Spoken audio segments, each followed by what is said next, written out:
愛地球觀察站，我係主持余小玲。傳福音有好多方法㗎，可以直接同人哋講啦，或者可以用自己生命嘅見證啦，又或者咧可以用多媒體嘅方法㗎。最近我認識咗一班人，佢哋將福音嘅元素注入喺電影裡面，等人有機會喺睇戲嘅時候咧都可以聽福音。3、2、1 ，action！ 我呢度好多隻嘢嘅喎，有炸雞仔啦、三文治啦，都唔使啦。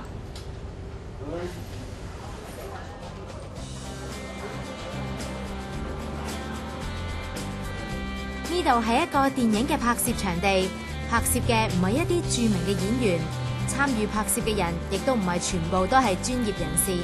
不過卻係一班好有心嘅基督徒，自發組成一個名為灣藝社嘅劇團，透過媒體傳福音。灣藝社其實就係我哋灣仔浸信會啦，成立一個嘅小組啦。咁我哋好希望咧，透過呢個灣藝社咧，係同其他唔同嘅有興趣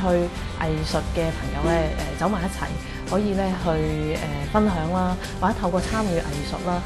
唔同嘅活動咧，可以去認識我哋嘅信仰。咁所以咧，我哋就即係覺得呢個灣藝社咧，就唔一定只限於信徒嘅，非信徒咧都可以一齊去裝呢個平台啦，去分享啦。灣藝社最近就製作緊一套片長80分鐘嘅電影，名為《街道途上遇見你》。呢套戲亦都會走上大銀幕，嚟緊11月就會喺九龍灣國際展貿中心首次播映。呢個故事咧就係講女主角阿 Selina 啦，佢就係響街景圖咧見到咧佢爹哋同個女人一齊咧，就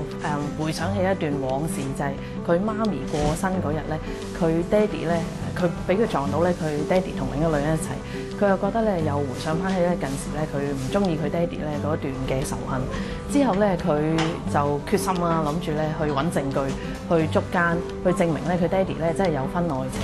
咁佢就竟然啦，機遇巧合之下咧，真係撞到佢爹哋咧，佢決定咧去跟蹤佢。咁我哋咧希望透過呢啲故事咧，帶出咧人生啦。咁究竟係為啲咩咧？佢尋尋覓覓，去花好多時間揾個真相，其實係咪真係佢自己期望所見到啊？定係咧係要去解決佢自己心中仇恨嘅即係方案咧？溫可怡係今次戲入面嘅女主角 Selina， 佢承認劇入面嘅角色亦都係曾經自己嘅寫照。好啊，第4場 shot one take one。3、2。早晨。同 Selina 會有啲似嘅，就係都係有一啲即係自己嘅執着啦，令到我一直都唔願意去原諒一啲嘅屋企人嘅，係啦。咁其實對於我嚟講都係一個反思啦。其實都感恩嘅就係即係神藉住呢一套電影再次去即係提醒我啦，我真係要有啲嘢放低咁樣樣，係啦。咁講到話點樣去信仰幫助我去修補我同屋企人嘅裂縫，其實都唔係一下子可以即係一個祈禱之後就會有一啲好突然嘅改變嘅，其實都係經歷好多嘅掙扎啦，經歷好多神嘅提醒啦，無論係聖經啦、弟兄姊妹啦，或者係即係好多唔同嘅方面去提醒我，真係要珍惜同屋企人嘅關係，令到我真係靠住啦，即係祈禱，靠住神俾我嘅力量咧，去原諒我嘅屋企人咯。今次一班基督徒聚埋一齊，唔單止係為咗興趣而拍電影，佢哋亦都盼望以電影呢個平台，讓人認識上帝。我哋套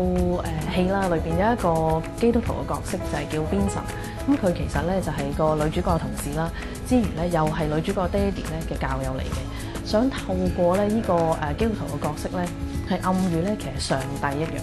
想咧佢係一直咧原來咧係陪伴住個女主角啦，同個爹哋啦，佢一直喺中間咧係想咧佢兩父女嘅關係係修補啦。其實 Vincent 咧喺套戲裏邊咧暗暗咧都做咗好多事情咧係做和事佬嘅。咁我覺得呢個咧就係正正好似上帝一樣啦。佢嚟到我哋當中咧係帶出愛啦，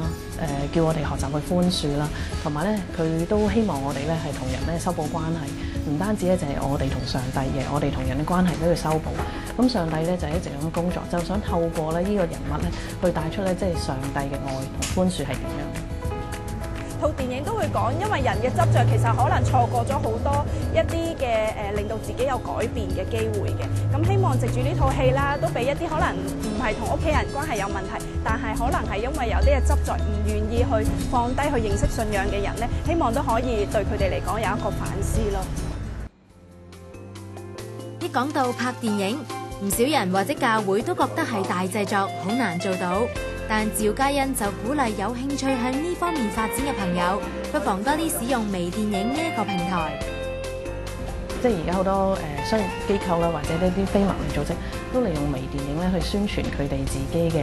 機構品牌啦。咁我覺得同樣啦，即係我哋作為基督徒咧，如果我哋可以熟悉電影或者微電影或者其他唔同創作媒介嘅